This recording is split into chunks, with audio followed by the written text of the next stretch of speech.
Bonjour Nathalie. Bonjour. Aujourd'hui, nous allons aborder le travail social en CAF. Pouvez-vous nous dire comment vous accompagnez les couples qui se séparent? Lorsqu'une famille se sépare, quel que soit le moment de la séparation, nous pouvons proposer un entretien individuel ou une visite à domicile. C'est un espace confidentiel où nous allons pouvoir, avec la famille, mettre des mots sur ce qu'ils ressentent, sur leurs émotions, que ce soit le déni, la colère, la culpabilité aussi parfois. Et toutes ces émotions sont normales.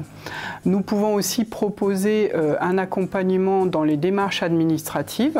Par exemple, ça peut être retrouver un logement, ça peut être aussi chercher un nouveau mode de garde.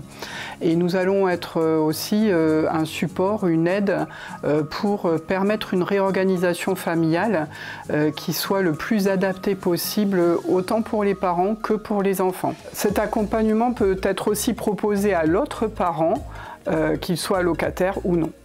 Lors de vos rencontres avec les familles, comment décrivent-elles cette période de bouleversement? C'est vrai que les parents qui traversent cette situation nous expriment souvent être débordés dans la gestion autant des émotions que des démarches administratives.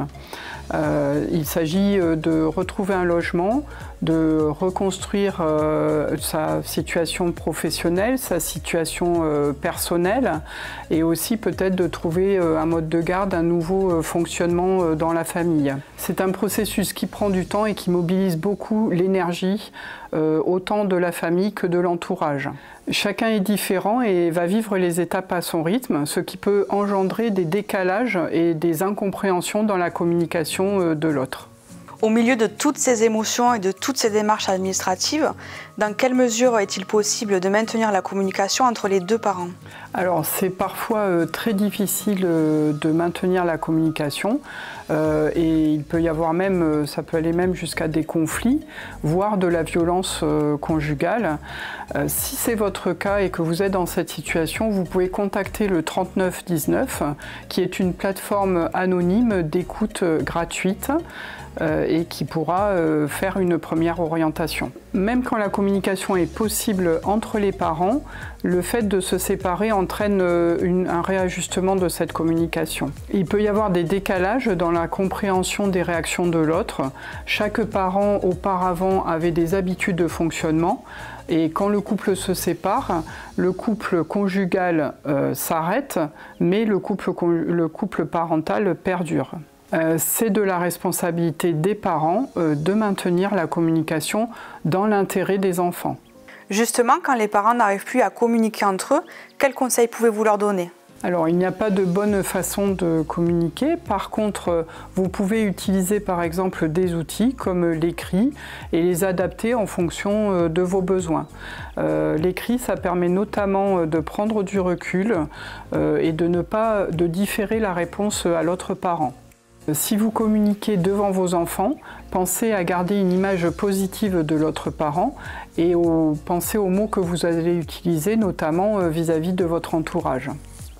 Il restera toujours des domaines comme la santé, l'éducation, les loisirs, où il faudra garder une communication avec l'autre parent pour pouvoir prendre des décisions. On a beaucoup discuté du couple et quelle est la place de l'enfant dans cette communication?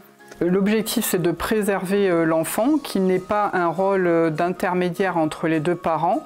Si par exemple un des parents veut modifier son week-end de garde, ce n'est pas à l'enfant de le dire à l'autre parent.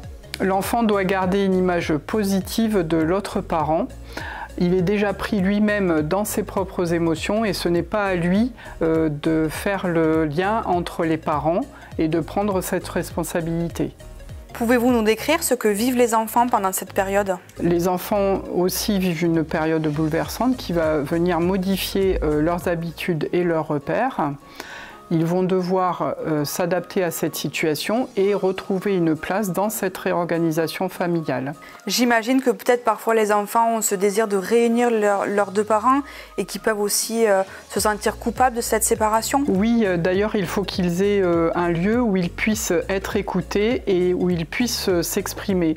Vous pouvez aussi en tant que parent réfléchir en amont à des réponses cohérentes et si vous ne parvenez pas à trouver des réponses cohérentes, vous pouvez aussi vous aider de l'entourage et de professionnels extérieurs. Merci Nathalie pour tous ces échanges. Si une personne souhaite vous rencontrer, comment peut-elle faire pour avoir vos coordonnées? Vous pouvez contacter le travailleur social le plus proche de votre domicile et vous retrouverez toutes les coordonnées dans le descriptif de la vidéo.